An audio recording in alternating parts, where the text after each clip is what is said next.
Nah, wahai Bapak Ibu sekalian, sahabat-sahabat sudah mengira bahwa tanda-tanda besar kiamat itu sudah muncul. Dukhan, Dajjal, Ya'juj dan Ma'juj sebentar lagi. Itu petanda apa? Petanda yakin mereka bahwa kiamat sudah sangat dekat. Alhamdulillahi Rabbil Alamin, wal aqibatu lil muttaqin, wala udwana illa ala zalimin. Ashhadu an la ilaha illallah wa ashhadu anna sayyidana wa habibana Muhammadan abduhu wa rasuluh la nabiyya ba'dah. Qala Allah subhanahu wa ta'ala fi muhkami tanzilihi ba'da al-'iyadhi billah minasy syaithanir rajim. Bismillahirrahmanirrahim. Ya ayyuhalladzina amanu taqullaha wa qulu qawlan sadida yuslih lakum a'malakum wa yaghfir lakum dhunubakum wa man yuti'illaha wa rasulahu faqad faza fawzan 'azima. Allahumma arhamna bil Qur'an wa sadaqallahul 'azim. Wa qala an-nabiy sallallahu alaihi wasallam,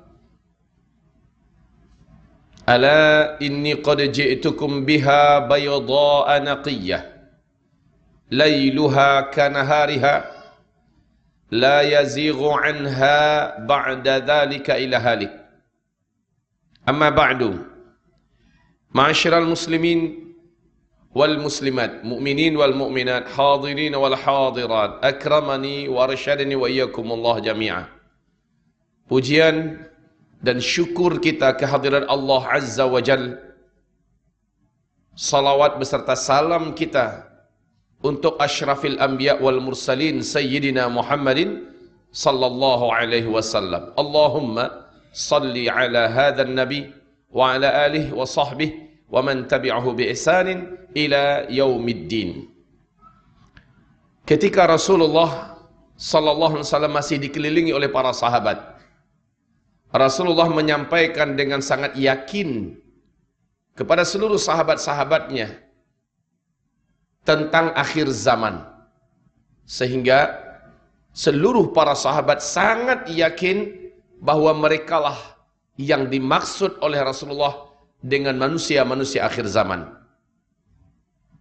Contohnya Rasulullah bersabda, bu'ithu ana was-sa'atu kahataini. Aku ini diutus dan kiamat akan berlaku hanya seperti ini, kata Rasulullah. Beliau mengisyaratkan fa'syara bis-sababati wal wusta. Dia isyaratkan ke arah langit, jari telunjuk dan jari tengahnya. Lalu kata sahabat, beliau renggangkan sedikit. Maka ini pertanda menurut pemahaman para sahabat memang sudah sangat dekat. Pada hadis yang lain Rasulullah bersabda, manakala saya sudah diangkat oleh Allah menjadi nabi dan rasul, Jibril membisikkan kepada saya bahwa malaikat Israfil, malaikat yang bertugas meniup sangkakala kiamat, memasukkan pangkal terompet ke dalam mulutnya. Setiap saat matanya melirik ke arah arasy, menunggu aba-aba bila ini akan ditiup. Ini juga menekankan dan memastikan bagi para sahabat bahwa sudah sangat dekat kiamat. Di riwayat yang lain Rasulullah bersabda, celakalah bagi bangsa Arab, sebentar lagi mereka akan dibinasakan. 3 kali Nabi mengulangi. Bertanyalah istrinya, ada apa wahai baginda Rasulullah? Rasulullah berkata, sesungguhnya telah diperlihatkan kepadaku tembok yang menghalangi antara kita dengan Ya'juj dan Ma'juj sudah berlobang sebesar ini, kata Rasulullah. Ini pertanda tak lama lagi tembok tersebut hancur, Ya'juj Ma'juj muncul. Padahal Ya'juj dan Ma'juj adalah tanda besar kiamat yang keempat. Nah, dengan ini tuan-tuan dan puan-puan, mukminin dan mukminat, muslimin muslimat sekalian, Sahabat-sahabat yakin sangat bahwa merekalah yang dimaksud dengan manusia akhir zaman. Keyakinan ini tergambar satu. Di zaman Nabi itu ada seorang lelaki namanya Ibnu Sayyad. Seluruh ahli hadis, seluruh ulama, seluruh pengkaji dan pensyarah Islam pasti tahu dengan nama Ibnu Sayyad. Ibnu Sayyad ini seorang lelaki yang face dia, fisikal dia, dan kemampuannya betul-betul serupa dengan Dajjal. Laki-laki ini tidak mau mendekat kepada Rasulullah SAW. Dan tidak mau bersahabat bertemu teman dengan para sahabat-sahabat Nabi. Dia hanya memata-matai dari jauh. Tapi dia memiliki kecepatan yang luar biasa. Begitu cepatnya. Ketika Nabi Muhammad dengan Umar bin Khattab sedang berbual-bual di luar, dekat dengan kebun kurma, Rasul dan Umar melihat ada Ibnu Sayyad sedang melihat ke arah mereka sambil memata-matai. Umar langsung mencabut pedangnya, meminta izin kepada Rasulullah. Ya Rasulullah, izinkan saya. Apa kata Rasul? Kamu mau apa? Saya bunuh itu Dajjal. Itu adalah Dajjal ya Rasulullah. Apa kata Rasul? Hai Umar, jika dia memang Dajjal, kamu takkan sanggup mengalahkannya. Dia bukan tandingan kamu. Dan kalau dia bukan Dajjal, apa guna bagi kamu membunuh orang tanpa sebab? Biarkan saja. Rasulullah tidak menampik, Rasulullah tidak menolak. Umar, itu bukan Dajjal. Bukan macam itu bahasa Nabi. Kalau dia Dajjal, kamu takkan sanggup mengalahkannya. Kalau dia bukan Dajjal, untuk apa kamu bunuh orang sembarangan? Itu saja kata Nabi. Sehingga ketika Nabi meninggal dunia, Abu Bakar menggantikan. Abu Bakar meninggal dunia, Umar menggantikan. Beberapa hari menjelang Umar meninggal dunia, setelah dia ditusuk dengan pisau oleh Abu Lu'lu'ah sebanyak 9 kali tusukan, sebelum meninggalnya Umar masih bersumpah, demi Allah saya yakin Ibnu Sayyad itu adalah Dajjal. Coba lihat ini keyakinan sahabat. Ternyata Umar bin Khattab tidak sendirian meyakini bahwa Ibnu Sayyad adalah Dajjal. Aisyah radhiyallahu anha juga yakin Ibnu Sayyad adalah Dajjal. Safiyah radhiyallahu anha juga yakin Ibnu Sayyad adalah Dajjal. Abu Dzar Al-Ghifari, Ubay bin Ka'ab, Anas bin Malik, tidak sedikit sahabat-sahabat Nabi yang yakin Ibnu Sayyad adalah Dajjal. Padahal Dajjal adalah tanda besar kiamat yang kedua. Begitu juga Ibnu Abbas. Di dalam kitab Fathul Bari, Syarah Sahih Bukhari, di dalam riwayat Al-Hakim dengan sanad yang jayid, bahwa Ibnu Abbas berkata ke hadapan murid-muridnya, saudara-saudara, saya semalaman tidak boleh tidur. Murid-muridnya bertanya, kenapa Tuan Guru? Semalam saya dengar sahabat-sahabat berkata, mereka sudah melihat meteor bergerak menuju ke arah bumi. Berarti besok dukhan sudah dimulai. Semalaman saya menangis dan berdoa, menangis memohon keselamatan dan perlindungan, memohon ampunan kepada Allah Subhanahu wa taala. Saudara-saudara, Bapak Ibu sekalian, perhatikan ini baik-baik pernyataan Ibnu Abbas. Berarti besok dukhan dimulai. Dukhan adalah tanda besar kiamat yang pertama. Jadi urutan tanda besar kiamat itu satu, yang pertama dukhan. Yang kedua, Dajjal. Yang ketiga, Isa alaihissalam. Yang keempat, Ya'juj dan Ma'juj. Yang kelima, matahari terbit dari sebelah barat. Yang keenam, binatang besar, binatang raksasa keluar dari dalam perut bumi boleh berbicara. Binatang ini baik dan ramah. Dan binatang ini adalah tanda besar kiamat yang keenam. Yang ketujuh, angin lembut bertiup dari negeri Yaman. Angin ini sejuk dan berbau wangi kesturi. Siapapun orang Islam yang ada iman di dalam dadanya, walaupun iman hanya seujung kuku, dan orang ini ada di puncak gunung, ada di gua, ada di pulau, ada di mana saja, angin lembut, sejuk dan wangi berbau wangi kesturi ini akan sampai kepada orang itu.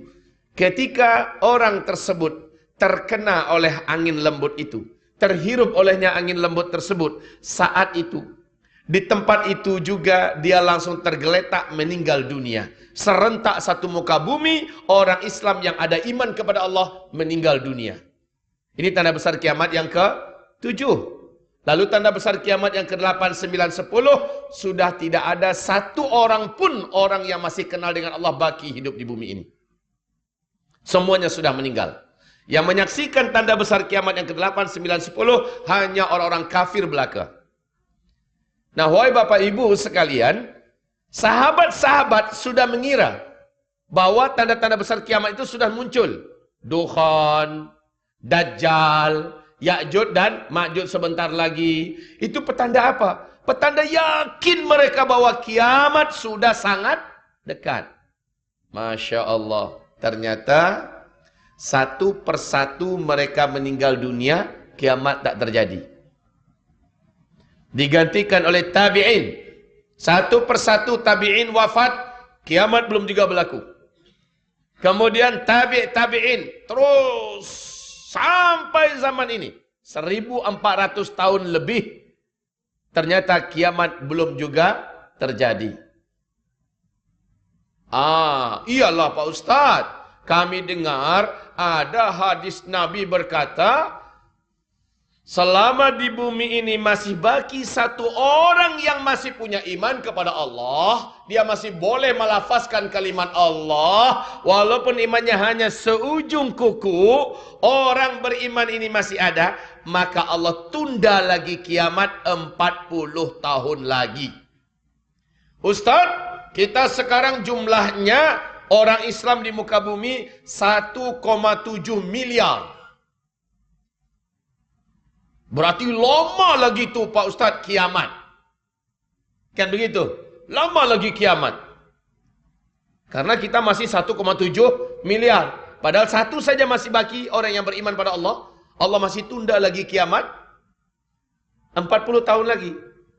Baik, saya sudah katakan tadi tanda besar kiamat ada 10. Yang kita akan saksikan hanya sampai itu 7. 7 yang ketujuhnya adalah angin lembut yang bertiup dari Yaman, dan ini akan mematikan seluruh orang beriman serentak di muka bumi. Ya, tanda besar kiamat yang ke-7. Nah, sekarang betulkah kita sudah dekat? Iya, apa tandanya? Nabi Muhammad dalam hadis sahih Imam Muslim ditanya oleh malaikat Jibril yang menyamar, menyerupai seorang lelaki yang gagah, yang tampan. Bertanya kepada Rasulullah tentang mata sa'ah, kapan kiamat? Nabi menjawab, saya tak tahu. Mungkin yang bertanya lebih tahu daripada orang yang ditanya. Saya tak tahu. Ternyata malaikat Jibril pun tak tahu. Dan memang Allah sudah firmankan dalam Al-Quran, yas'alunaka 'anis sa'ah ayyana mursaha fima anta min dzikraha ila rabbika muntahaha innama anta munziru man yakhshaha. Ya, mereka bertanya-tanya kepada engkau hai Muhammad, bilakah kiamat akan berlaku? Engkau senantiasa memberikan peringatan, sudah dekat, sudah dekat.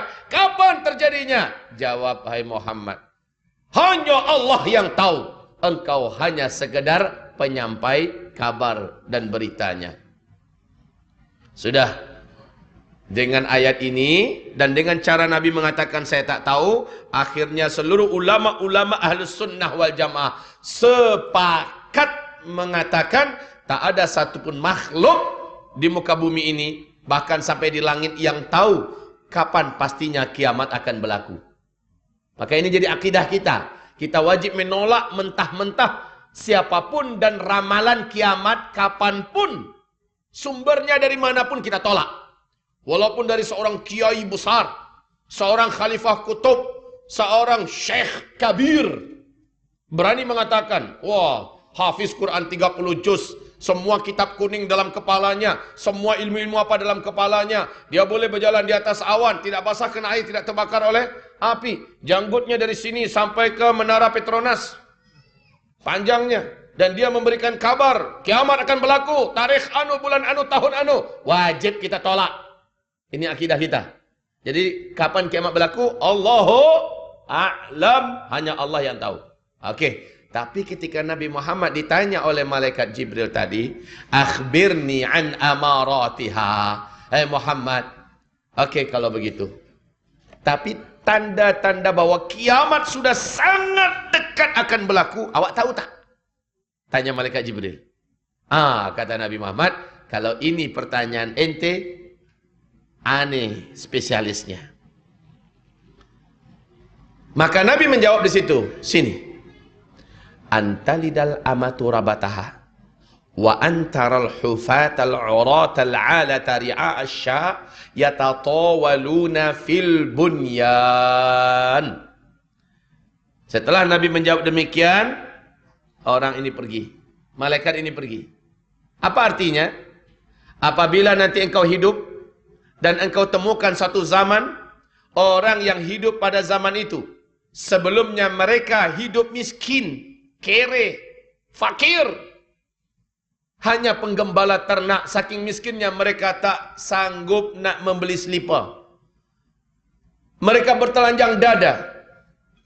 Tiba-tiba mereka kaya raya, menjadi kuaya raya. Dan mereka sangat berjaya, sangat berkuasa. Lalu mereka saling berlumba-lumba, berbangga-bangga membangun gedung-gedung yang tinggi-tinggi.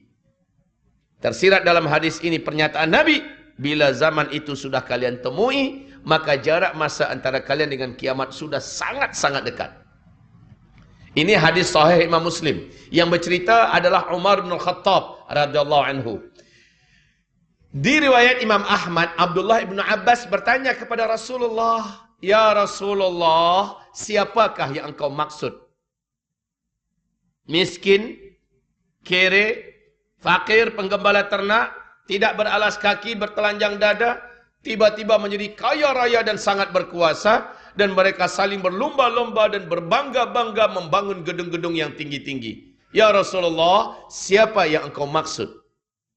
Nabi menjawab, "Humul Arab." Mereka adalah bangsa Arab. Masya Allah, mari kita lihat fakta. Sekarang ini tuan-tuan yang mulia, lihat. Arab sebelum minyak bumi ditemukan, namanya masih satu, Jazirah Arabiah. Saya bertanya kepada tuan-tuan yang mulia, kepada perempuan yang terhormat, Jazirah Arabiah dulu kaya apa miskin? Sangat miskin. Negeri gurun Sahara yang luas, pasir yang panas, tandus, bagaikan tak bertepi. Dia tak punya apa-apa. Memang miskin tuan-tuan. Tapi bila mana minyak bumi sudah ditemukan, mereka pun berubah menjadi negeri yang kuaya raya. Jadi bukan kaya raya, itu mah biasa. Tapi kuaya raya pakai tasydid. Saking kayanya. Dan mereka pecah mendirikan negara sendiri-sendiri menjadi 7 negara kaya dunia. Qatar, Bahrain, Uni Kuwait, Uni Emirat Arab, Arab Saudi, Oman, dan Yaman. Mari kita lihat apa yang dibawa oleh masing-masing negara ini di kota-kota besar mereka. Apa yang mereka buat? Yang paling dekat di hati kita dulu, Makkah Al-Mukarramah. Silakan, Arab Saudi, kerajaan Arab Saudi buat apa di Makkah Al-Mukarramah, sekitar Masjidil Haram? Masya Allah, gedung-gedung tinggi pencakar langit. Bukit-bukit menjadi hilang, bahkan ada yang masih baki bukitnya, itu pun hanya di bawah pinggul, bahkan hanya sebatas betis-betis daripada hotel-hotel yang ada. Megah, mewah-mewah. Madinah Al-Munawwarah, Masjid Nabawi yang begitu indah dan megah mewah, sekarang sudah hampir tenggelam, dikelilingi oleh hotel-hotel bintang 5. Mewah dan tinggi besar-besar. Ibu kota Riyadh, ketika Raja Abdullah masih hidup, Pangeran Salman diangkat menjadi gubernur ibu kota Riyadh. Oleh Pangeran Salman, ibu kota Riyadh dirubah menjadi kota metropolitan ala Eropah. Jeddah dijadikan sebagai kota perdagangan dan persimpangan Timur Tengah. Ini baru Arab Saudi. Lihat negara sebelahnya, Kuwait. Apa yang dibuat oleh Kuwait di kota-kota besarnya? Semua pembangunan yang sedang dilakukan di Kuwait mengalahkan standar pembangunan kota-kota yang ada di Eropa, yang ada di Amerika. Masya Allah. Kuwait harus angkat tangan dan menyerah dibandingkan negara sebelahnya, Bahrain. Bahrain jauh lebih indah. Bahrain jauh lebih hebat. Pembangunannya, gedung-gedungnya, Masya Allah. Bahrain mesti tunduk dan mengaku kalah oleh negara sebelahnya, Uni Emirat Arab, Abu Dhabi. Abu Dhabi tercatat sebagai negara termewah, terhebat, negara impian dan negara mimpi dunia. Semua cita-cita manusia ada di Abu Dhabi. Hanya di Abu Dhabi, tuan-tuan, ada mesin ATM yang mengeluarkan gold. Masukkan kad, tekan nombor, digit, beberapa digit, keluar emas 1 kilo. Itu hanya di Abu Dhabi. Hanya di Abu Dhabi ada kereta, ada bus yang mulai daripada kulitnya, peleknya, rangkanya, semuanya emas. Cuma ada di Abu Dhabi. Jangan tanya pembangunannya. Semuanya Masya Allah. Dengan izin Allah Azza wa Jal, insya Allah bulan ke-8, yaitu Februari awal, saya dengan izin Allah dapat jemputan untuk berdakwah di sana, Abu Dhabi dan Dubai. Nanti saya share foto-fotonya insya Allah, kalau umur panjang lah. Abu Dhabi harus mengaku kalah oleh kota sebelahnya, Dubai. Pemegang rekod gedung tertinggi nomor 1 di dunia sampai hari ini masih di Dubai. Ternyata bukan Tokyo, ternyata bukan Sydney, bukan Melbourne, bukan Prancis, London, tidak, Dubai. Nama gedungnya Burj Khalifah, tingginya 828 meter. Kalau kita ada di bawahnya, melihat gedung itu macamnya. Tapi gedung ini sekarang sedang dalam proses dikalahkan oleh gedung yang sedang dibangun di tepi Laut Merah di kota Jeddah oleh orang terkaya nomor 1 Arab Saudi, Pangeran Al-Walid bin Talal, yang sedang membangun gedung namanya Kingdom Tower. Tingginya gedung itu, kalau Burj Khalifah 828 meter, maka Kingdom Tower 1,2 kilometer. Masya Allah. Baru-baru saja Kuwait mengumumkan akan mendirikan gedung yang juga melampaui angka 1 kilometer pula. Masya Allah.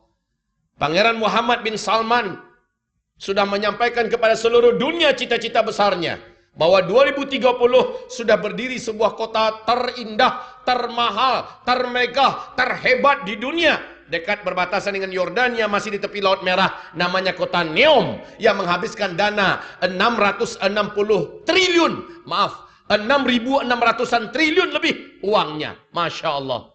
Saya tak tahu bahasa triliun ini apa. Dan saya tidak pernah, kalau angka nolnya tak berapa itu. Ya Allah, ya Rabbana, wahai ibarat Allah yang kami muliakan, 12 digit nolnya. Ibarat Allah, dulu mereka miskin, mereka tidak punya apa-apa. Tiba-tiba mereka menjadi kaya raya dan sangat berkuasa. Hari ini mereka saling berlomba-lomba membangun gedung-gedung yang tinggi-tinggi. Jika zaman itu sudah kalian temukan, kata Nabi, jarak masa antara kalian dengan kiamat sudah sangat-sangat dekat. Nah, Masya Allah, siapa yang baru pulang umroh baru-baru ini, bahkan di Ponbinbit kita pun boleh lihat, di YouTube boleh kita lihat, bahkan beberapa sahabat kami yang baru saja pulang daripada Tanah Suci, benar-benar nyata Bapak, Ibu, bahwa tepian padang pasir, bukit-bukit yang ada sudah mulai menghijau. Rasul mengatakan, kiamat tidak akan berlaku sampai Arab kembali menghijau. Sekarang sudah berlaku. Sungai-sungai bukan lagi mengalir airnya, tetapi sudah banjir-banjir di sana. Masya Allah.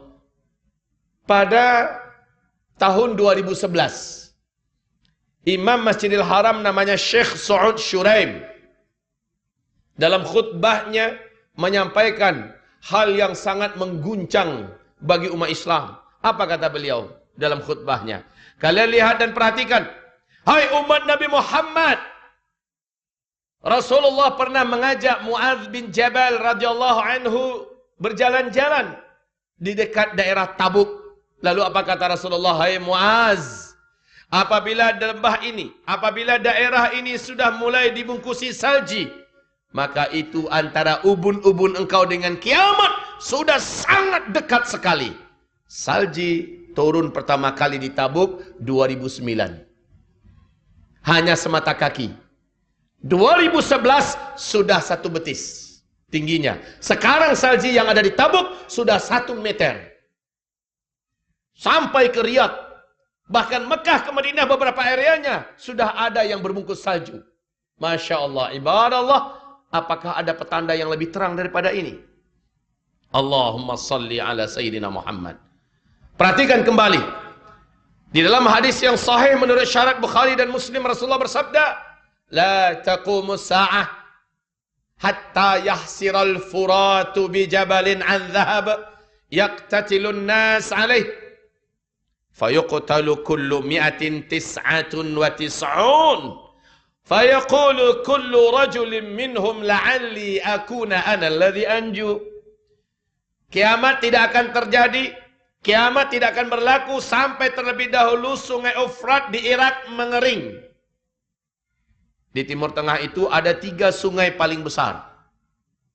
Nil, Tigris, dan Efrat. Kiamat tidak akan terjadi sampai sungai Efrat di Irak mengering. Sungai Efrat ini, ulunya adalah di Turki. Lehernya Syria, bodinya di Irak, dan ujungnya atau ekornya adalah di Iran. 4 negara. Bodinya ada di Irak. Mari kita lihat. Bulan Februari 2013. Sila dicatat, nak cek di Google pun boleh. Ya. New York Times merilis pernyataan resmi dari para pakar dan ahli Amerika, peneliti dari Amerika. Atas nama NASA juga mengumumkan bahwa sungai Efrat sudah susut airnya 60%. Bulan berapa tadi? Februari 2013. Menurut pernyataan resmi yang dirilis di New York Times, NASA mengatakan, para ahli dan peneliti kami mengatakan, sungai Efrat sudah susut airnya 60%. 2014, sungai Efrat akan susut 100%. Ternyata March 2014, sungai Efrat setelah susut air, telah kering sekering-keringnya sampai hari ini di Irak. Sampai hari ini. Dan yang paling mengejutkan, ini kan hadis Nabi tadi, tidak akan terjadi kiamat sampai keringnya sungai Efrat di Irak. Dan manusia akan dikejutkan, kata Rasulullah, dengan ditemukannya gunung emas yang sangat besar dalam perut bumi Irak, di wilayah yang dilalui oleh sungai Efrat. Ketika emas itu ditemukan, nanti seluruh lelaki di muka bumi akan membawa senjata-senjata mereka pergi ke Irak, dan mereka bertempur, berperang, memperebutkan gunung emas itu. Dalam setiap 100 orang lelaki yang berperang di sana, kata Rasulullah, akan mati terbunuh 99 lelaki. 1 cuma yang boleh hidup. Setiap mereka berharap semoga 1 orang yang hidup itu dialah orangnya. Di hadis yang lain, Nabi tak inginkan ada umatnya yang ikut berperang ke Irak demi perebutan gunung emas itu di sana. Nah sekarang, George Walker Bush. Masih ingat dengan makhluk yang satu ini? Masih ya? George Walker Bush. George Bush. Sebelum dia digantikan oleh Barack Obama, masih sempat berpidato di depan Gedung Putih. Dan pidato ini masih ada di YouTube. Apa kata George Bush? Satelit kita telah menangkap adanya potensi emas yang sangat besar di dalam perut bumi Irak. Amerika Serikat selaku polis dunia akan memastikan emas ini aman dari para penjahat-penjahat yang tidak bertanggung jawab. Wah, bahasanya macam dia bukan penjahat saja. Yang paling penting kita ingat sekarang, setelah kita telah menemukan potensi emas yang sangat besar di bumi Irak. Lihat hadis Nabi yang tadi yang saya baca. Tidak akan terjadi kiamat sampai keringnya sungai Efrat. Dan nanti manusia dikejutkan dengan penemuan gunung emas yang sangat besar di dalam perut bumi Irak yang nanti akan muncul. Karena sebuah hantaman, dia akan muncul. Ini rahasia. Kenapa bulan April 2014 Barack Obama tidak jadi menarik pasukan darat Amerika Serikat yang menyebar di seluruh negara-negara Teluk sejumlah 135.000 pasukan tidak jadi ditarik balik ke Amerika. Padahal Amerika Serikat sudah tak mampu lagi membiayai tenteranya yang ada di negara-negara Teluk. Tapi tetap dipertahankan. Ini sebabnya karena mereka melihat ada potensi emas yang sangat besar di Irak. Kemudian naiklah Donald Trump naik menjadi presiden. Donald Trump malah menambahkan lagi tambahan pasukan tentera-tentera Amerika, dikirim lagi lebih banyak menuju ke Irak.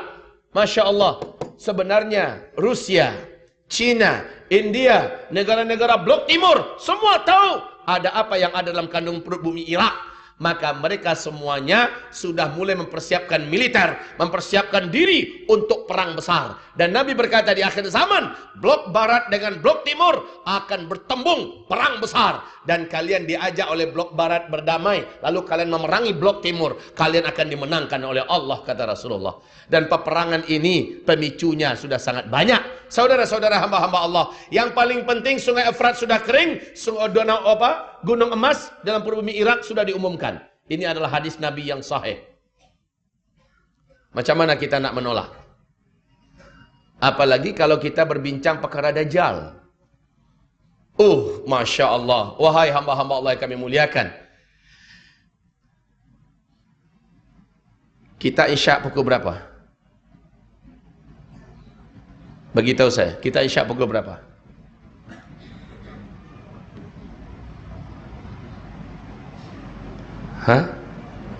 Pukul berapa? 8.32. Sekejap lagi. Baki 2 minit aja lagi. Macam mana baiknya? Kita solat isyak dulu, habis tu kita lanjut sikit lagi, boleh? Okey ya? Kita solat isyak dulu. Okey? Kita sepakat? Kita solat isyak, habis tu kita lanjut sikit lagi, habis tu kita tanya jawab. Kalau nak selesaikan pengajian ustaz sampai selesai, mustahil. Kenapa mustahil? Saya senantiasa berikan kajian ini dalam bentuk seminar. Mulai dari pagi, dari pukul 8, selesai petang pukul 5. Ini pun belum selesai. Paling-paling baru 60-70%. Tapi kalau ambil masa 2 hari full, insya-Allah full. Pembahasan akan boleh. Saya bacakan ni ayatnya, ni hadisnya, ni faktanya. Ni ayatnya, ni hadis, ni faktanya. Dan ada di kitab yang saya senantiasa bawa ke mana-mana negara. Ensiklopedia akhir zaman. Lengkap. Ayatnya, hadisnya, fakta-fakta yang ada. Gambar-gambar di mana-mana perkara sudah berlaku. Ya. Dan zikir akhir zaman. Di sini adalah amalan-amalan yang boleh menyelamatkan kita dalam setiap peristiwa dan kejadian-kejadian akhir zaman. Dua-dua kitab ini ada di luar sana. Boleh nanti didapatkan oleh tonton di luar. Yang saya tuliskan di papan tulis, ini adalah hadis riwayat Imam Ahmad. Hadis ini dinyatakan sahih oleh Syekh Ahmad Syakir. Dinyatakan hasan oleh Syekh Muhammad Nasiruddin Al-Albani.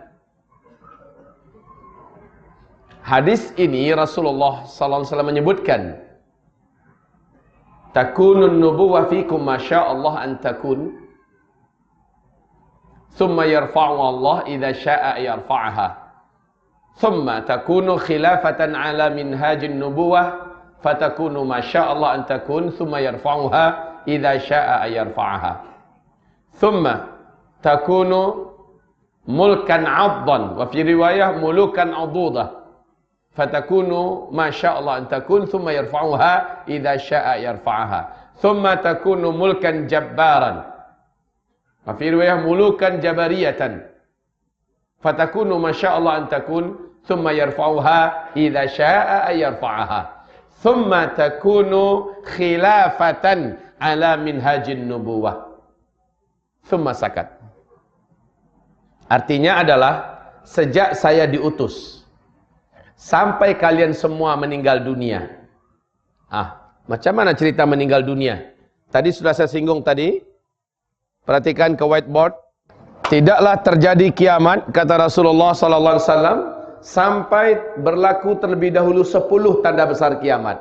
10 tanda besar kiamat ini seperti 10 butir-butir marjan. Satu butir marjan berlubang di bawah tembus sampai ke atas, sehingga dapat dimasukkan satu tali. Maka satu butir marjan dengan butir marjan yang lain terhubung oleh tali di tengah-tengahnya. Dan di bagian bawah tali dikasih simpul, sehingga tertahanlah butir-butir marjan itu. Kata Rasulullah, iyuqta'u silk, ketika simpul tersebut diputus, digunting, apa yang berlaku tuan-tuan? Meluncurlah butiran yang paling bawah, butir pertama, jatuh. Yang kedua macam mana? Menyusul. Lama jaraknya atau langsung? Langsung, cepat. Cep. 10 butiran itu akan keluar. Maknanya 10 tanda besar kiamat. Apabila yang pertama sudah terjadi, maka yang kedua akan menyusul dalam waktu cepat. Jaraknya tidak pakai 1000 tahun atau 100 tahun, 10 tahun, tidak. Tapi dalam waktu yang sangat berdekatan. Dan 10 tanda besar kiamat ini, seluruh dunia akan merasakan, menyaksikannya. 10 tanda besar kiamat ini, 4-nya akan terjadi pada fase keempat. Ini tanda besar kiamat yang pertama. Terjadinya dukhan, yaitu kabut tebal yang teramat sangat tebal lagi panas, bersatu dengan awan, dengan asap yang panas, menyelimuti bumi selama 40 hari 40 malam. Bumi gelap gulita, tidak ada yang mampu melihat apapun. Orang tidak boleh membezakan bila malam bila siang. Sehingga para sahabat bertanya, macam mana kami nak membezakan waktu solat? Nabi mengatakan, kalian kira-kira saja. Telapak tangan kalian dekatkan ke arah wajah, tak sanggup melihat apapun. Padahal itu siang hari, tak sanggup lihat apa-apa. Dukhan akan terjadi apabila terjadi hantaman meteor. Ini hantaman meteor. Riwayat hantaman meteor ini adalah dari Ibnu Abbas yang tadi saya bacakan hadisnya. Ketika meteor mendekati bumi, Ibnu Abbas yakin besok dukhan sudah dimulai. Dari mana Ibnu Abbas tahu? Dia bukan seorang astronomi, bukan seorang ahli fisika, tapi beliau mengetahui masalah ini. Pasti Rasulullah yang menginformasikan kepada sahabat. Dari mana Rasulullah tahu? Pasti Allah yang memberi ilmu kepada Nabi Muhammad. Jadi hantaman meteor inilah yang akan menimbulkan dukhan. Saya katakan tadi ada simpul di bawah. Ketika simpul itu diputus, keluarlah yang pertama. Simpul itu adalah meteor. Meteor ini merubah kehidupan secara total di muka bumi. Rasulullah bersabda, setelah meteor ini nanti kalian semua kembali ke zaman seperti saya, zaman seperti beliau, yaitu kenderaan kalian kembali kepada kuda. Senjata kalian akan kembali kepada pedang, panah, tombak. Thumma udtum min haitsu bada'tum wa udtum min haitsu bada'tum wa udtum min haitsu bada'tum. Nanti kalian semua kembali seperti zaman sekarang. Jadi jangan heran kalau seorang ahli fisika dunia, bapak fisika dunia, namanya Albert Einstein. Apa kata beliau ketika ditanya oleh 2000 wartawan seluruh dunia? 2000 jurnalis seluruh dunia bertanya kepadanya, kira-kira menurut pandangan engkau seperti apa perang dunia ketiga? Semula dia tidak nak menjawab, tapi karena dipaksa, akhirnya dia menjawab. Apa kata Albert Einstein? Saya tak tahu. Senjata apa yang akan kalian gunakan dalam perang dunia ketiga? Tapi yang pasti, semua teknologi modern, Semua senjata canggih yang hari ini kalian ciptakan untuk perang dunia ketiga, semuanya tidak ada yang boleh digunakan. Kalian semua nanti akan perang dengan senjata manual. Masya Allah. Seorang Albert Einstein menjawab demikian. Steve Jobs, kita masih ingat dengan nama ini? Termasuk orang terkaya di dunia, pemilik Apple. Sebelum matinya, di hadapan ribuan karyawannya, dia berpidato. Dan pidatonya ini sudah ditranslate ke seluruh bahasa dunia. Kalau di newspaper kami, Republika di Indonesia, terbit 2 kali terbitan. Apa pernyataan Steve Jobs? Setelah saya nanti tidak ada, setelah nanti saya mati, kalian semua tak lama lagi kembali ke zaman batu. Ini pernyataan Steve Jobs. Steve Jobs, Albert Einstein bukan orang bodoh. Mereka adalah para saintis, para ilmuwan, ahli. Dan mereka bicara bahwa masa depan tanpa teknologi. Padahal kita sekarang sedang mulai menuju puncak teknologi. Ternyata Rasulullah mengatakan kalian semua nanti akan kembali ke zaman kuda. Akan kembali ke zaman tombak, panah, dan pedang. Itulah cara kalian hidup saat itu nanti.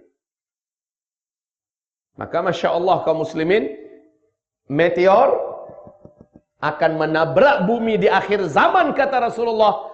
Akan menimbulkan petaka besar di muka bumi. Sehingga dukhan dimulai. Dan dukhan ini adalah azab bagi orang-orang kafir. Azab bagi orang Islam yang suka maksiat.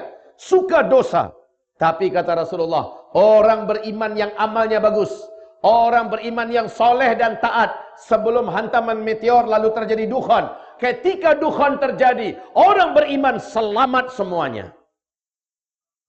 Orang beriman yang soleh, yang taat, selamat semua. Tapi orang kafir, orang Islam yang hobi maksiat, suka buat dosa, mereka tersiksa seperti orang kafir dan orang musyrik.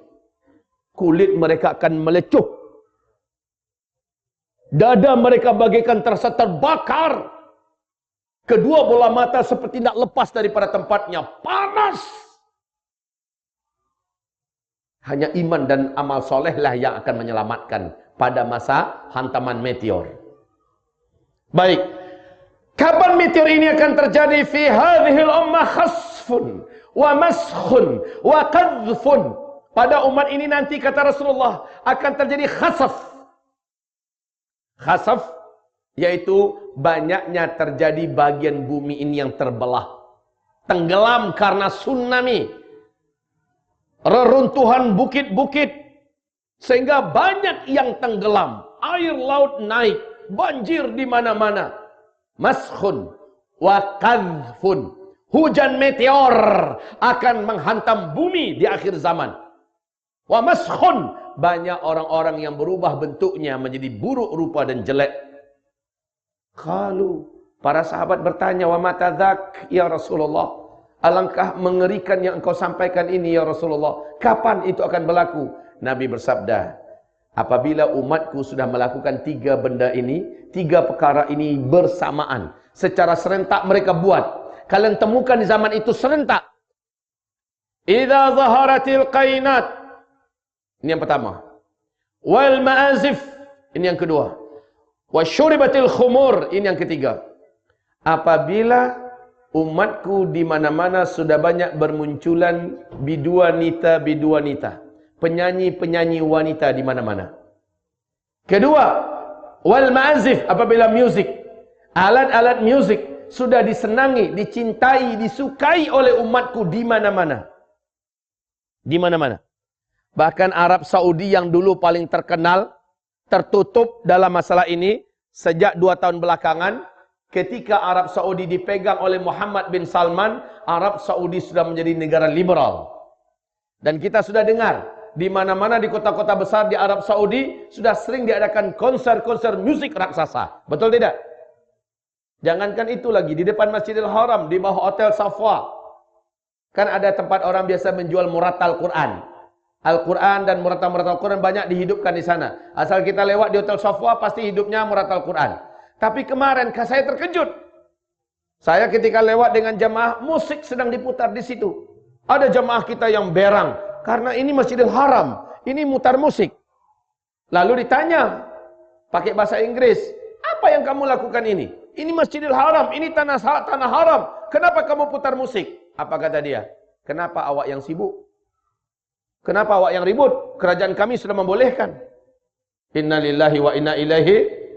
Ini yang dimaksud oleh Rasulullah apabila musik sudah disenangi, disukai dan banyak ditemukan di tengah umatku di mana-mana. Yang ketiga, wasyuribatil khumur, apabila benda-benda memabukkan, barang-barang memabukkan sudah menyebar dan beredar di tengah umatku di mana-mana, maka pada saat itulah meteor akan menghantam bumi.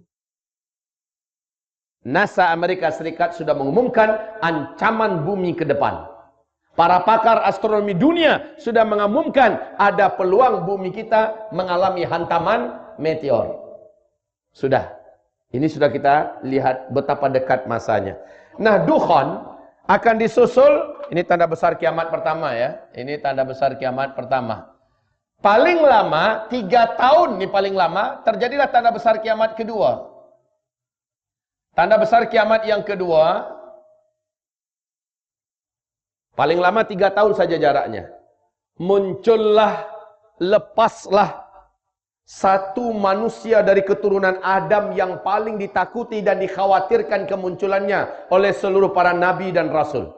Manusia ini kelak akan menyebut dirinya adalah Tuhan. Dan dia diberi oleh Allah kemampuan di mana hanya Allah yang mampu melakukannya. Dia memiliki kekuatan sihir yang paling sempurna. Seluruh setan satu muka bumi akan tunduk kepadanya. Seluruh jin-jin penjahat akan berpihak kepadanya. Seluruh ahli-ahli sihir satu muka bumi sujud menyembahnya. 2/3 penduduk bumi nanti akan menyembahnya, menjadikannya Tuhan. Dialah Dajjal. Ini tanda besar kiamat yang kedua. Tidak ada yang mampu melawan Dajjal. Tidak ada. Bahkan Imam Mahdi pun dikepung oleh Dajjal. Siapa Imam Mahdi? Imam Mahdi ini yang nanti akan memimpin fase kelima. Imam Mahdi kemunculannya pasca atau setelah Dukhan. Di sini Al-Mahdi. Al-Mahdi ini keturunan kandung Rasulullah SAW. Yang nanti akan lahir di Madinah Al-Munawwarah. Kecil di Madinah Al-Munawwarah, remajanya di Madinah Al-Munawwarah, dewasanya di Madinah Al-Munawwarah, hidup di lingkungan ilmu dan ahli ilmu. Sangat soleh dan sangat taat. Ilmunya banyak. Al-Mahdi ini keturunan kandung Rasulullah dari Hasan bin Ali. Ya, akan tetapi ini kita tidak membahas Al-Mahdi malam ini. Sebagaimana kita juga tidak membahas Dajjal. Kita hanya menyebutkan selintas, ya. Oke, kaum muslimin. Halo. Jadi Imam Mahdi pun tak kuasa nak menghadapi Dajjal. Padahal Imam Mahdi sudah menaklukkan seluruh kota-kota dan negara-negara di muka bumi ini. Imam Mahdi sudah mempersatukan umat Islam satu muka bumi. Tapi Dajjal mengepungnya. Dan Dajjal siap untuk membunuhnya. Ketika itu barulah Allah turunkan anti-Dajjal. Yang mampu menghabisi Dajjal. Yang mampu membunuh Dajjal adalah tanda besar kiamat yang ketiga. Dialah Isa alaihis salam.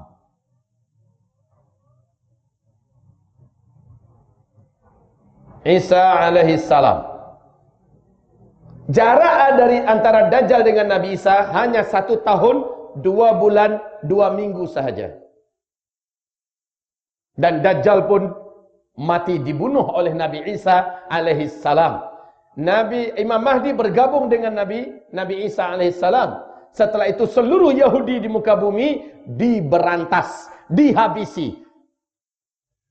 Dan beberapa bulan kemudian terjadilah tanda besar kiamat yang keempat. Dan ini sekaligus penutup fase keempat. Apa itu? Yaitu yang Allah ceritakan dalam surat Al-Kahfi ayat 94 sampai 100. Ya'juj dan Ma'juj, ya.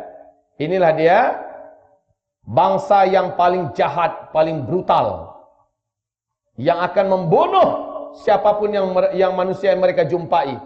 Jumlah mereka, kata Rasulullah, Dalam 1000 orang manusia ketika itu, 999-nya adalah Ya'juj dan Ma'juj. Cuma satu yang kita. Maka tidak ada satupun manusia di bumi boleh melawan Ya'juj dan Ma'juj. Bahkan Nabi Isa pun dengan Imam Mahdi beserta orang-orang beriman disuruh oleh Allah lari dan bersembunyi dari Ya'juj dan Ma'juj. Singkatnya, Ya'juj dan Ma'juj langsung Allah yang akan musnahkan dengan kekuasaan Allah. Lalu bumi kembali menjadi aman dan tenang. Imam Mahdi menjadi khalifah pada fasa kelima. Inilah dia masa-masa aman. Masa-masa aman. Tidak ada satupun manusia di muka bumi berperang. Tidak ada bencana-bencana alam di mana-mana. Bahkan seluruh hewan buas dibuat jinak oleh Allah. Seluruh binatang-binatang berbisa diangkat bisanya oleh Allah. Seluruh manusia makmur sejahtera. Tidak ada yang miskin. Tidak ada satupun orang-orang miskin di muka bumi. Bahkan kata Rasulullah SAW,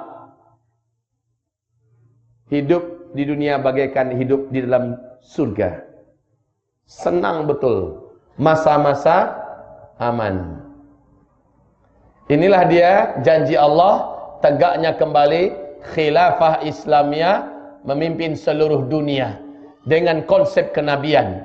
Nah, pada masa ini akan terjadi tiga tanda besar kiamat. Tanda besar kiamat yang kelima, matahari terbit dari sebelah barat. Saya singkat saja MTB. Matahari terbit dari sebelah barat. Hanya satu kali saja terbitnya. Setelah sebelumnya bumi gelap gulita selama 3 malam berturut-turut. Lalu kemudian matahari diperintahkan oleh Allah, kembalilah engkau ke tempat biasanya engkau berada, dan muncullah dari tempat biasanya engkau tenggelam. Matahari pun terbit dari sebelah barat, naik sampai ke pertengahan atas. Sampai di atas, matahari kembali tergelincir menuju ke arah barat dan tenggelam seperti biasa. Besoknya matahari terbit seperti biasa dari arah timur. Pada waktu duhanya terjadilah tanda besar kiamat yang ke-6, yaitu firman Allah surat An-Naml. Surat An-Naml ayat yang ke-82. Keluar dari dalam perut bumi seekor binatang raksasa, berkaki banyak, bertangan banyak. Binatang ini sangat baik dan ramah. Dia boleh berbicara dengan bahasa manusia mana saja. Dan dia membawa tongkat Nabi Musa dan cincin Nabi Sulaiman. Binatang ini memberi tanda dengan cepat kepada manusia yang dijumpainya. Dia muncul di 3 tempat yang berbeza, di waktu yang berbeza. Kemunculan terakhirnya adalah dari dalam perut bumi kota Mekah. Dia bagi tanda kepada manusia.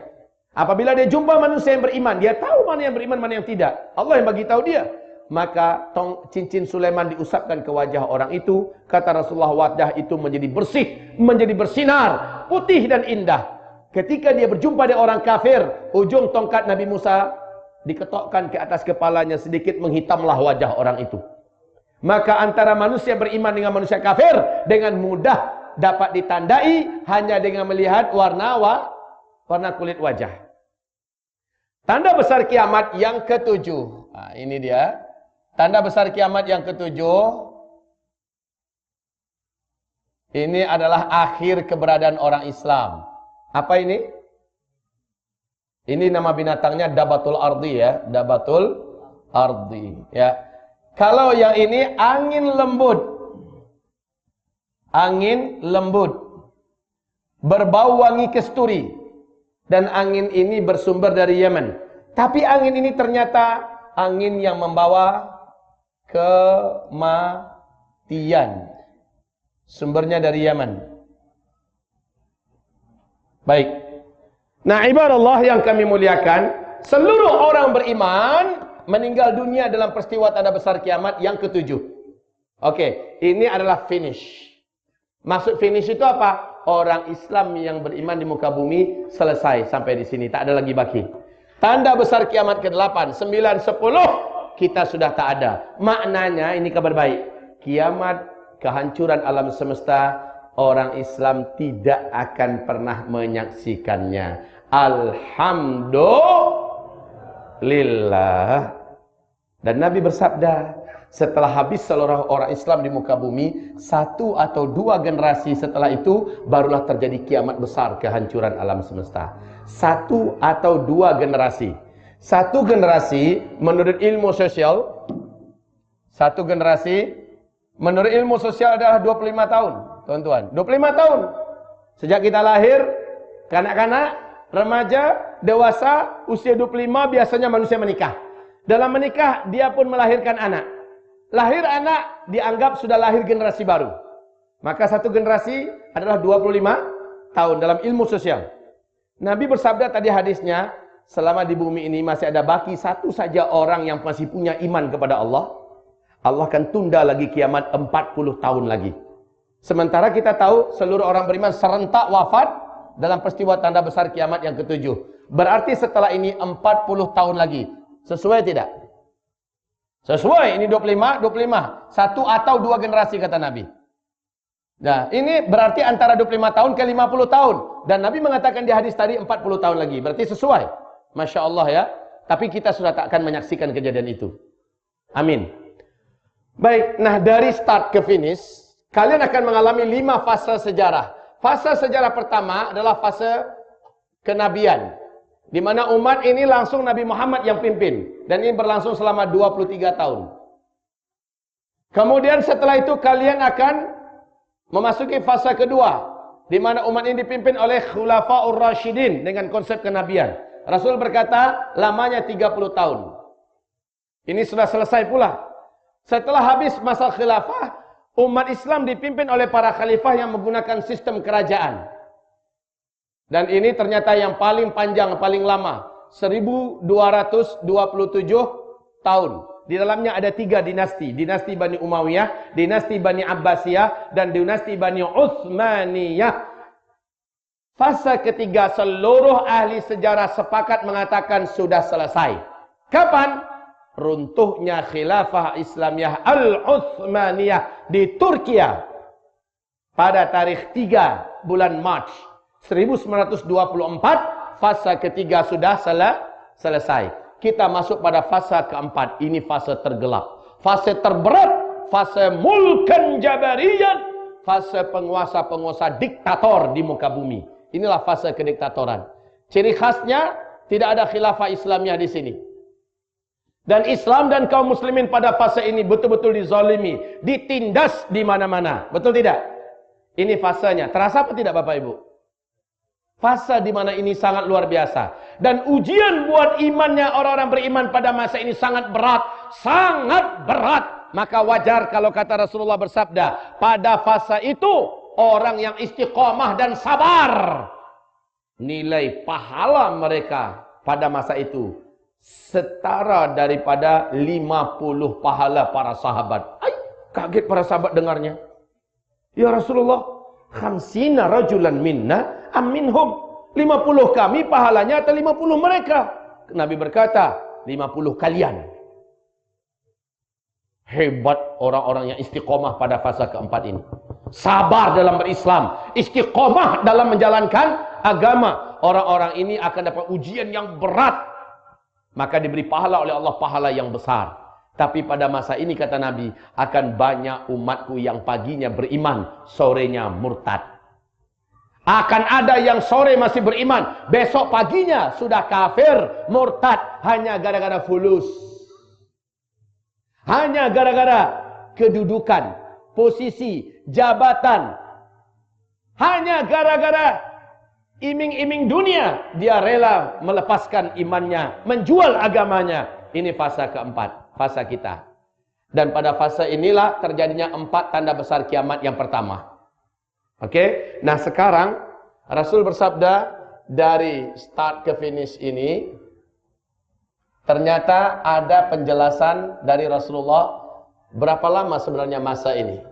Masya Allah, ini punya kajian khas. Kajian ini disebut dengan umur umat Islam. Dari start ke finish.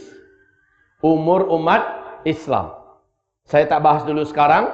Silakan buka YouTube, dengarkan kajian saya. Buka YouTube, tulis saja nama saja. Zulkifli Muhammad Ali. Itu keluar semua. Atau Uzma Media TV Channel. Uzma Media TV Channel. Silakan. Semua kajian saya tentang apa saja lengkap di situ. Baik tuan-tuan yang mulia. Jarak masa ini akan membuat Bapak Ibu semuanya terbelalak. Percaya tak percaya, Rasulullah menyebutkannya. Ternyata tak lama lagi kita semua akan sampai pada tanda besar kiamat yang ketujuh. Wahai hamba-hamba Allah yang kami muliakan, bila mana Bapak mendengarkan kajian tentang Dajjal. Kajian tentang Dajjal ini ada 3 tanda besar. 1, 2 Romawi, 3 Romawi. 3 tanda besar. Yang ini 1, 2, 3 sudah berlaku ketiga-tiganya. Sejak 4 tahun yang silam sampai sekarang sudah berlaku. Yang kedua pun sudah terjadi sejak 2004. Dan yang ketiga sudah diumumkan startnya 2019. Ini yang mengumumkan para pakar bumi dan alam kita bahwa akan terjadi kemarau ekstrim seluruh dunia 3 tahun berturut-turut. Ini pun sudah diumumkan dari 2019 sampai 2022. Apabila manusia yang paling celaka ini sudah sebentar lagi akan keluar, tentu saja berarti dukhon lebih dekat lagi masanya dengan kita. Maka Nabi mengatakan Al-Mahdi akan keluar dibaiat di depan Ka'bah nanti dalam usia 40 tahun. Di hadis yang lain mendekati usia 40 tahun dia akan dibaiat di depan Ka'bah antara rukun Hajar Aswad dengan maqam Ibrahim. Tanda-tanda kemunculan Al-Mahdi kata Rasulullah. Apabila sudah terjadi huru-hara di seluruh dunia, khususnya Timur Tengah. Apabila salji sudah turun di negeri Arab, apabila sungai Efrat sudah kering airnya, dan ancaman perang dunia akan terjadi, apabila seorang raja yang menguasai Mekah, Madinah meninggal dunia, ada 3 putra mahkota yang keturunannya akan saling begaduh dan ribut. Dan sejak Februari 2015 Raja Abdullah wafat, digantikan oleh Pangeran Salman. Ketika itu ada 3 putra mahkota, Pangeran Salman, Pangeran Tolal, dan Pangeran Mukrin. Dan sekarang anak-anak para putra mahkota ini sedang begaduh, ribut hebat-hebatan. Betul tidak? Kita semua mendengarkan ya wafatnya seorang raja penguasa Mekah dan Madinah. Dan 3 putra mahkota setelahnya, keturunannya akan saling bertembung memperebutkan kekuasaan Mekah Madinah. Rasulullah berkata, tidak satu pun dari mereka yang akan memimpin Mekah Madinah, karena Mekah Madinah akan langsung dipimpin oleh keturunan kandungku Al-Mahdi, kata Rasulullah. Masya Allah. Wafatnya Raja KSA. Setelah itu, apabila terjadi tahun bencana, tahun-tahun bencana. Ini tahun ini yang akan berlaku adalah gempa-gempa di mana-mana. Gunung-gunung berapi meletus. Tsunami di mana-mana. Kehancuran ekonomi global. Seluruh dunia akan kembali dipaksa menggunakan emas dan perak sebagai mata uang. Uang kertas kalian pada saat itu sudah tidak akan berlaku lagi. Orang akan kembali menggunakan emas dan perak. Jadi percayalah Pak, Bitcoin atau electronic money tidak akan berjaya menguasai dunia. Karena ke depan, masih di masa jayanya uang kertas ini, kita semua akan menyaksikan kembalinya dunia menggunakan emas dan perak. Percayalah, karena ini ada hadisnya dari Nabi Muhammad, uang kertas kalian pada masa itu, kata Rasulullah, akan berserakan di pinggir jalan, dipermainkan oleh budak-budak kecil kalian. Seperti daun-daun menguning yang berguguran jatuh dari batang pohonnya.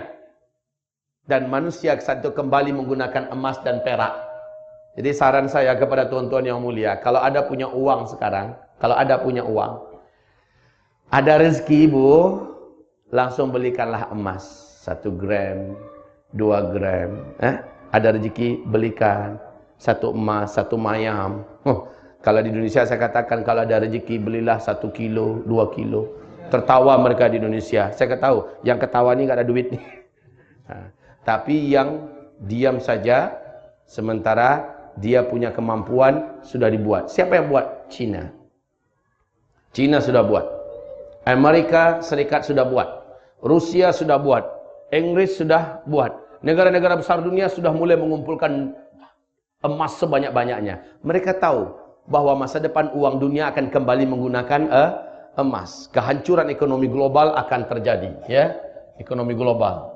Dan orang terkaya nomor 2 dunia, Bill Gates, sudah mengatakan 2018 akan start menuju kehancuran ekonomi global paling mengerikan.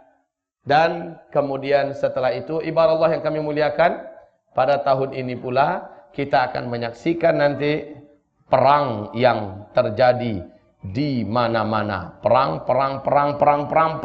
Al-Mahdi akan muncul ketika seluruh muka bumi sibuk berbunuh-bunuhan. Perang di mana-mana. Perang. Allahu a'lam apa yang akan terjadi. Makanya kata Rasulullah, pada fase kelima nanti jumlah laki-laki 1 berbanding 50 wanita. Ternyata laki-laki di fase ini banyak yang habis duluan. Ingat tidak perebutan gunung emas di Irak, kata Rasulullah, dalam setiap 100 orang laki-laki berapa orang yang terbunuh? 99. Padahal kata Rasulullah, semua laki-laki dari berbagai negara dunia akan datang ke sana membawa senjata-senjata mereka, memperebutkan gunung emas. Itu baru untuk perang besar. Sementara tiap-tiap negara akan mengalami peperangan. Wa kathural haraj, wa kathural haraj, wa kathural haraj. Qalu amal haraj ya Rasulullah. Ya Rasulullah, apa itu haraj? Nabi mengatakan perang.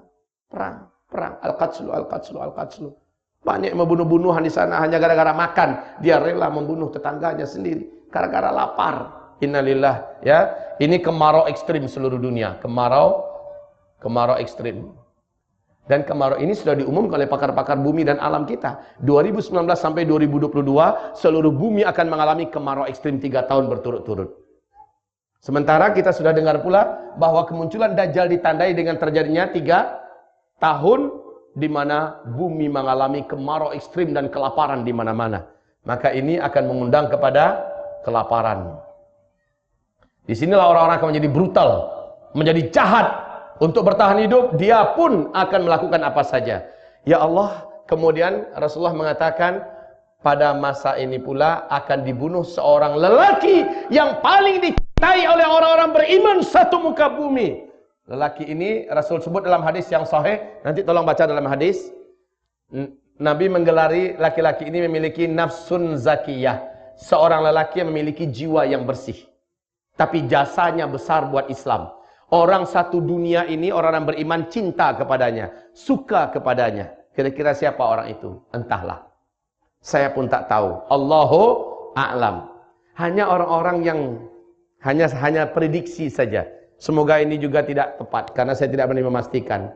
Yang saya lihat orang yang sangat banyak jasanya buat Islam di muka bumi saat ini dan dicintai oleh orang-orang beriman, dibenci oleh orang kafir dan orang munafik. 1.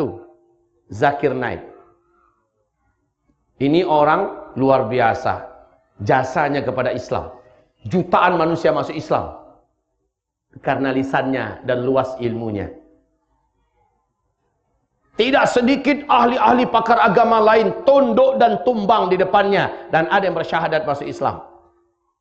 Sehingga dia dianggap berbahaya. India mewajibkan tangkap dia hidup atau mati.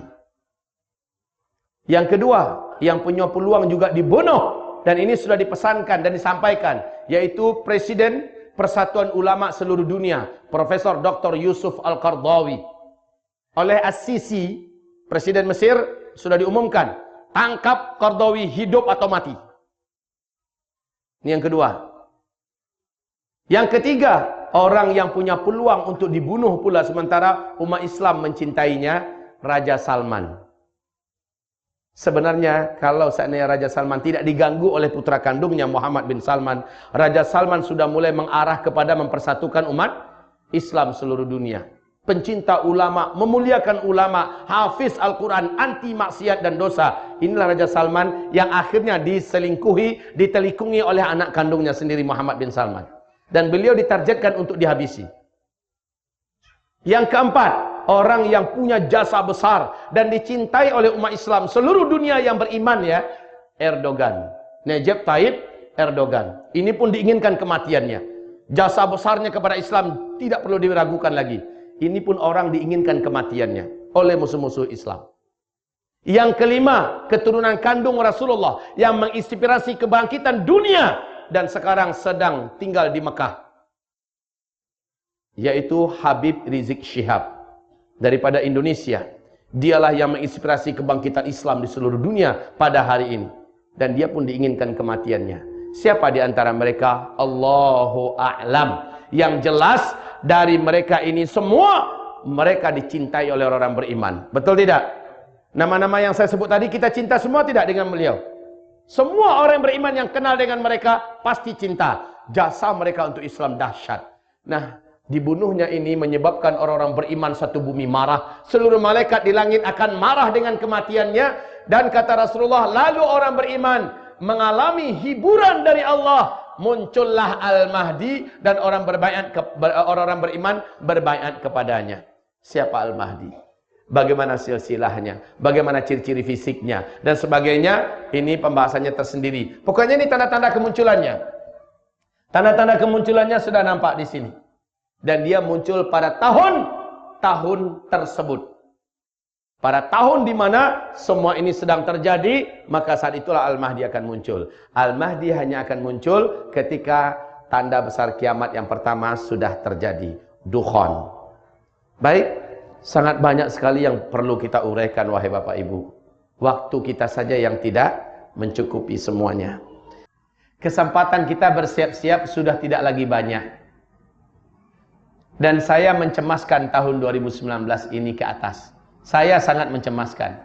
Di mana-mana saya sampaikan, di depan para menteri, di depan para jenderal-jenderal, di depan para orang-orang kaya, orang-orang hebat, rakyat miskin, di depan berbagai negara yang saya masuki, saya sampaikan kepada mereka, bersiap-siaplah.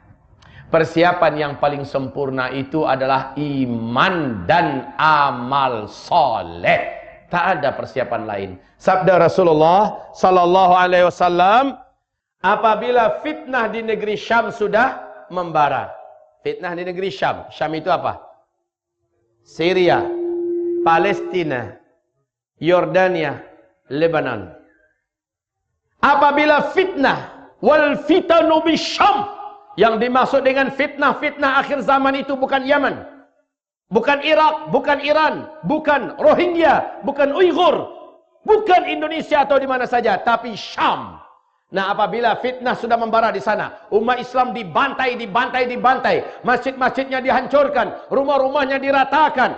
Apabila umat Islam dipaksa murtad, diusir dari kampung halamannya, maka ketika itu kata Rasulullah, badiru bil a'mali fitanan. Pada masa itu sabda Rasulullah, wajib kalian berlomba-lomba memperbanyak amal soleh. Berlomba-lomba memperbanyak amal soleh. Amal soleh, stop amal salah. Ini perintah Rasul. Kenapa? Karena orang yang selamat. Jadi fitnah di negeri Syam itu di sini posisinya.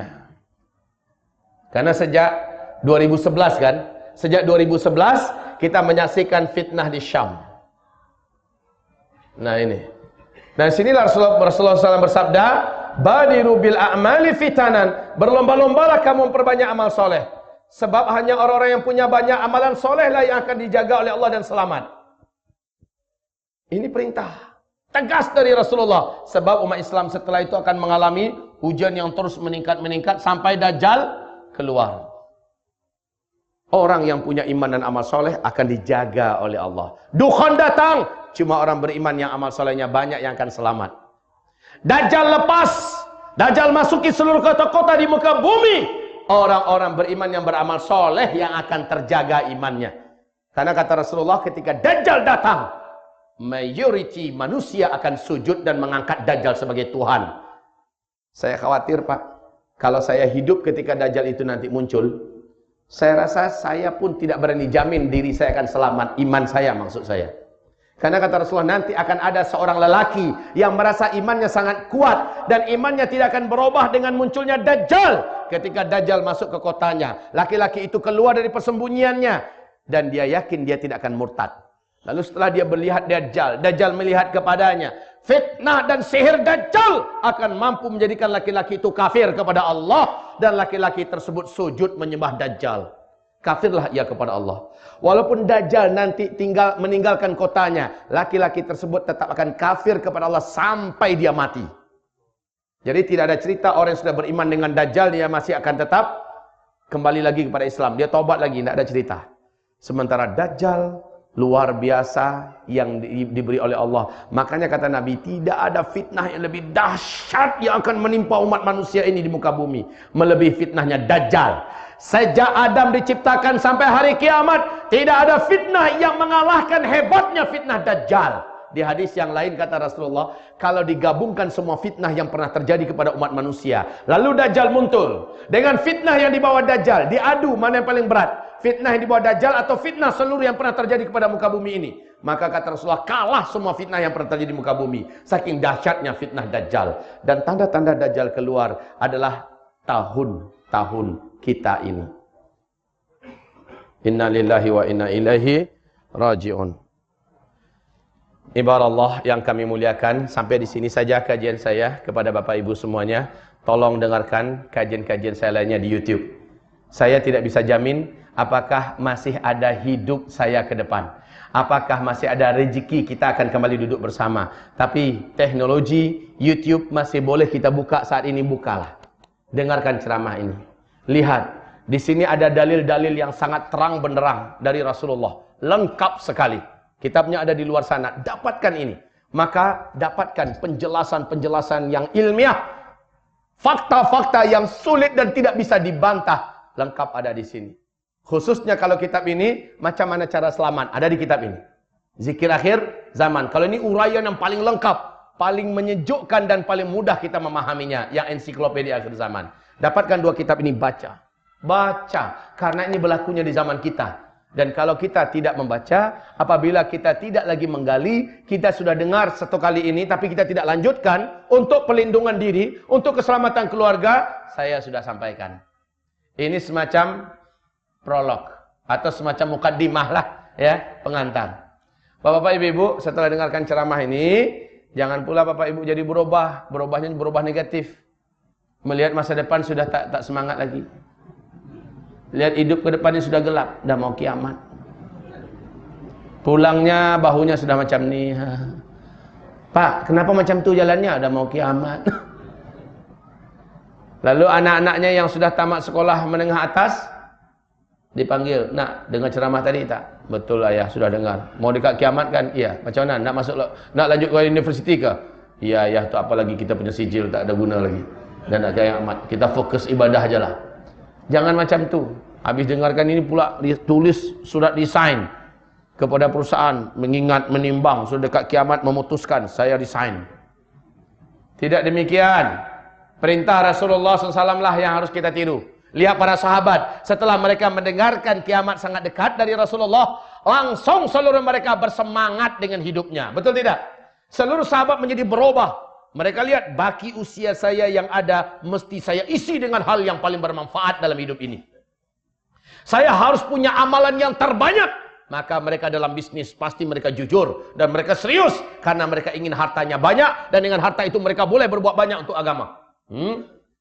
Mereka dalam bekerja, mereka amanah. Mereka tidak ingin main-main dan corruption waktu. Mereka tidak ingin berkhianat. Masya Allah. Ketika mereka berdakwah, totality mereka dalam dakwah. Ketika mereka berjihad, jangan ditanya. Seolah-olah satu-satunya jalan surga adalah melewati musuh-musuh ini. Macam itu semangat mereka. Ketika mereka ibadah, mereka anggap inilah ibadah terakhir. Sehingga semuanya maksimal. Ini yang dibawa oleh para sahabat. Saya berharap hal sama terjadi pada kita, Pak. Persis seperti kata Nabi, kalaupun besok udah mau kiamat. Hari ini masih ada satu butir biji kurma di tangan kamu. Yang boleh kamu tanam hari ini. Tanam, kata Rasulullah. Boleh kita tanam hari ini. Tanam. Padahal besok udah mau kiamat kan. Nabi masih perintahkan tanam hari ini. Bukannya Nabi tak tahu bahwa kalau biji kurma itu kalau ditanam 4-5 tahun yang akan datang baru mulai berbuah. Padahal besok sudah mau kiamat. Tapi Nabi masih perintahkan tanam. Maknanya adalah sedekat apapun petaka-petaka besar, bencana-bencana, huru-hara dan sebagainya, masih boleh kita buat kebaikan hari ini. Yang kebaikan itu mungkin 10-20 tahun yang akan datang baru mulai mendatangkan hasil dan buah. Tak apa, buat sekarang. Karena Allah tak tanya kita, kamu berjaya tak? Kamu berhasil tak? Allah tak tanya itu. Tapi Allah tanya, apa yang sudah kamu buat? Apa yang sudah kamu tanam? Apa yang sudah kamu mulai? Apa yang sudah kamu start? Akan Allah tanya itu. Maka mari wahai bapak-bapak, ibu-ibu, penuh semangatlah. Saya sekarang ini sedang dalam program membangun sekolah untuk tingkat pesantren tingkat atas. Kalau kami mengatakan tingkat SMA, setelah tingkat menengah pertengahan pertama. Nah, saya bangun 3 lantai. Besar. Dananya juga besar. Ustadz, kan Ustadz mengajarkan sudah dekat mau kiamat. Kenapa Ustadz masih bersemangat? Inilah dia hadis Nabi itu. Sedekat apapun kiamat, hari ini masih boleh kita nak buat hari ini. Macam itu Pak, penuh semangat. Alhamdulillah, dengan izin Allah bulan April 4 bulan yang akan datang, insya Allah Allah akan kasih saya rezeki anak yang ke-17. Semangat. Ini akhir zaman. Kalau akhir zaman itu harus semangat. Jangan habis dengar ini bilang sama bini kita, anak cukup 2 ya. Udah mau kiamat nih. Jangan macam tuh. Makin dekat kiamat, makin semangat untuk hidup, ya. Makin semangat menjadi orang yang paling besar dan paling banyak amal solehnya. Sepakat apa tidak? Setuju apa tidak? Semangat, semangat sekali lagi. Sholat 5 waktunya semangat, kejar ke masjid. Begitu loh Pak. Ya. Sholat tahajudnya, tolong bangun. Walaupun cuma 2 rakaat lalu 1 witir. Jadilah. Angkat tangan lama-lama, berdoalah kepada Allah. Kita sekarang ini miskin amal. Dosa kita banyak. Sementara yang selamat di akhir zaman adalah yang dosanya sedikit, amalnya banyak. Sekarang kejar. Lakukan acceleration. Ya, percepatan amal-amal soleh. Inilah yang terbaik. Apabila kita punya harta, maka segeralah harta itu dimanfaatkan untuk beramal. Ini ada pondok tahfizul Quran, Darul Al-Azhar. Masjidnya memerlukan pembangunan tempat berwudu, kamar-kamar mandi. Dan mereka sekarang sedang menantikan orang-orang beriman yang membantunya. Nah, bagikan pada mereka. Mahat tahfiz Darul Azhar. Bagikan. Nih, saya tolong 1 ruangan, saya tolong 1 bilik dan sebagainya. Bismillah, itu amalan kita. Amalan akhir zaman.